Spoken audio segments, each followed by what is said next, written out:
Welcome back, dear viewers. We are discussing plus 2 biology, chapter number 8. Today we'll discuss about the vaccination and immunization. Vaccine is suspension of killed or attenuated pathogenic microorganisms or antigenic preparations made out of it, which on administration provide immunity towards a pathogen. Vaccine में basically क्या होता है, जो disease causing microorganism होता है उसी को killed करके या इनएक्टिवेट करके बॉडी में इंजेक्ट कराया जाता है, जो कि पैथोजन के अगेंस्ट इम्यूनिटी प्रोवाइड करता है। The process of administration of vaccine is known as vaccination. The principle of immunisation और vaccination is based on the property of memory of the immune system. तो जो इम्यूनेशन का principal है ये immune system की memory के ऊपर based होता है। In vaccination a preparation of antigenic proteins of pathogen और इनएक्टिवेटेड और बीकन pathogen are introduced into the body. तो वैक्सीनेशन के दौरान क्या किया जाता है, पैथोजन की एंटीजेनिक प्रोटीन या पैथोजन को इनएक्टिवेट या बीकन करके बॉडी में इंट्रोड्यूस करवाया जाता है। The antibodies produced in the body against these antigens would neutralize the pathogenic agents during actual infection. तो जो एंटीबॉडीज प्रोड्यूस होती हैं बॉडी में इन एंटीजेंस के अगेंस्ट, वो एंटीबॉडीज क्या करते हैं, जब एक्चुअल में इन्फेक्शन होता है तो इन्फेक्शन जो करने वाले माइक्रोऑर्गेनिज्म होते हैं उनको वो न्यूट्रलाइज कर देते हैं। The vaccines also generate memory B and T cells that recognize the pathogens quickly.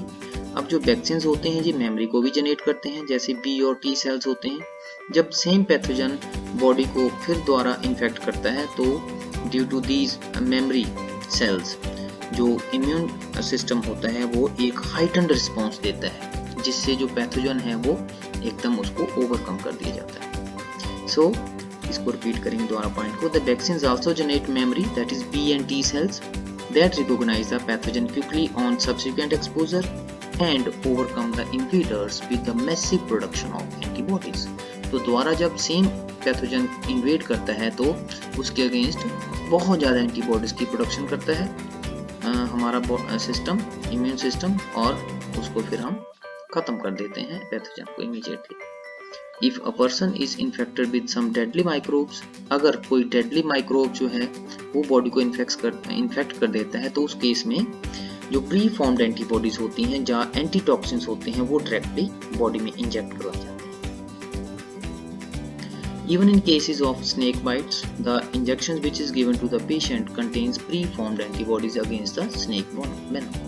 तो snake bite के केस में भी ऐसा होता है, उसमें भी pre-formed antibodies जो है वो दी जाती है पेशेंट को। This type of immunization is called as passive immunization. Now coming to the types of vaccine. First of all, first generation vaccines. First generation vaccine में आगे फर्दर सब कैटेगरीज हैं। तो पहली है इसमें attenuated live vaccines. In these vaccines बीकन, starved, aged और less virulent form of pathogen is used as vaccine. तो एटीन्यूएटेड लाइव वैक्सीन्स ऐसे वैक्सीन्स होते हैं जिसमें जो पैथोजन है वीकन्ड, स्टार्ड, एज्ड या लेस विरुलेंट पैथोजन जो होता है उसको वैक्सीन के रूप में यूज किया जाता है। फॉर एग्जाम्पल जो स्मॉल पॉक्स वैक्सीन था जीनर का, एडवर्ड जीनर का, और पास्चर का कॉलरा वैक्सीन था, वो एटीन्यूएटेड लाइव वैक्सीन ही थे। दूसरी है किल्ड और inactivated vaccines.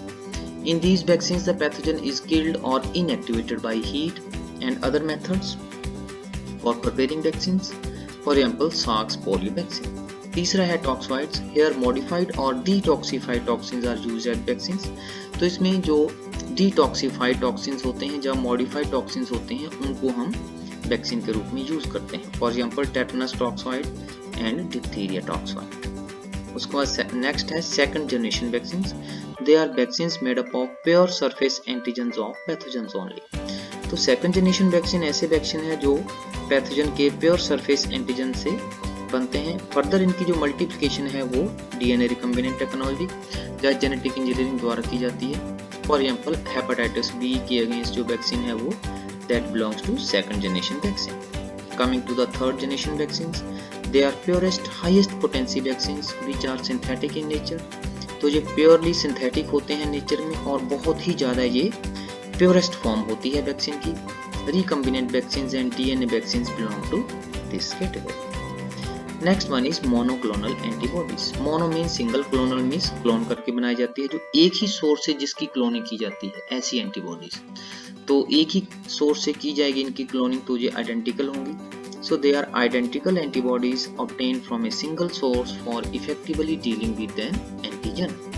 They are best produced by hybridoma cells. तो हाइब्रिडोमा सेल्स द्वारा इनकी प्रोडक्शन की जाती है। हाइब्रिडोमा सेल जो है बेसिकली हाइब्रिड सेल्स होते हैं which are formed by fission of a melanoma cell and a single antibody producing B lymphocyte from spleen. Hybridoma cells can multiply indefinitely and produce monoclonal antibodies. तो आज की video में इतना ही। Thank you very much.